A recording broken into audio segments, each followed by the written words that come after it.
নমস্কার, কম্পাস কিচেনে আপনাদের সকলকে জানাই অনেক অনেক স্বাগত। আজকে আমি বানাবো পাবদা মাছ। তো মাছটা আমি ধুয়ে নিয়েছি।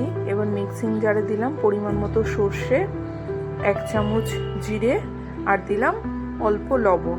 এটা আমি প্রথমে একটু গুঁড়ো করে নেব। এক এক সময় অল্প সর্ষে কিন্তু আমরা বাটতে পারি না, একটু সমস্যা হয়, তার জন্য এইভাবে বাটলে কিন্তু খুব সুন্দর হয়ে যায়। তারপরে আমি একটু বাটার পরে 3-4 কোয়া রসুন আর কাঁচা লঙ্কা একটু জল দিয়ে মিহিয়ে আমি পেস্টটা রেডি করে নিলাম।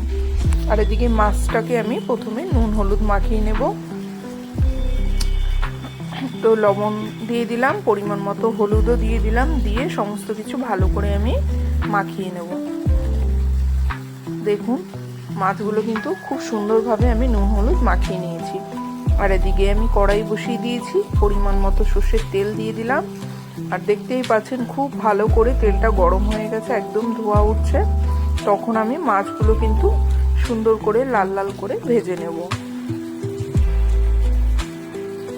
তো মাছগুলো আমি কড়াইতে দিয়ে দিলাম, সবগুলো মাছই দিয়ে দিলাম, দিয়ে আমি উল্টে পাল্টে ঠিক এরকম লাল করে আমি মাছটা ভেজে এবার আমি তুলে নেব।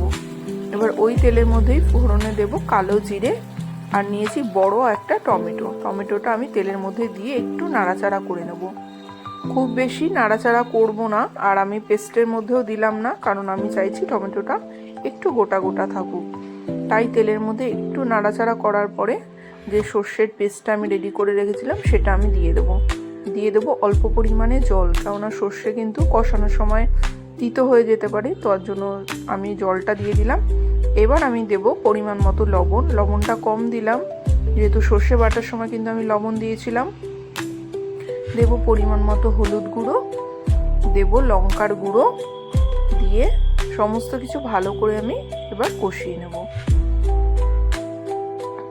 সমস্ত কিছু ভালো করে আমি কষিয়ে নেব। এই টাইমে কিন্তু রসুনের কাঁচা গন্ধটাও চলে যাবে। তো দেখুন সুন্দর করে কষানো আমার মশলাটা হয়ে গেছে। এবার আমি পরিমাণ মতো জল দিয়ে দেব। এই রান্নাটা কিন্তু খুব একদম শুকনো আমি করব না, একটু মাখা মাখা থাকবে। তো সেই অনুযায়ী আমি ঝোলটা দেব। তো জলটা আমি দিয়ে দিলাম। জলটা যখন ভালো করে ফুটে যাবে তারপরে আমি দিয়ে দেবো ভেজে রাখা মাছটা। আর আমি এটা ফিনিশ করব। ওপর থেকে দুটো কাঁচা লঙ্কা আমি হাত দিয়ে ফাটিয়ে দেবো, যাতে ফ্লেভারটা সুন্দর আসে। আর দেব বেশ কিছুটা সর্ষের তেল। এতে কি হবে, সর্ষের ঝাঁজটা কিন্তু আরও সুন্দর হবে।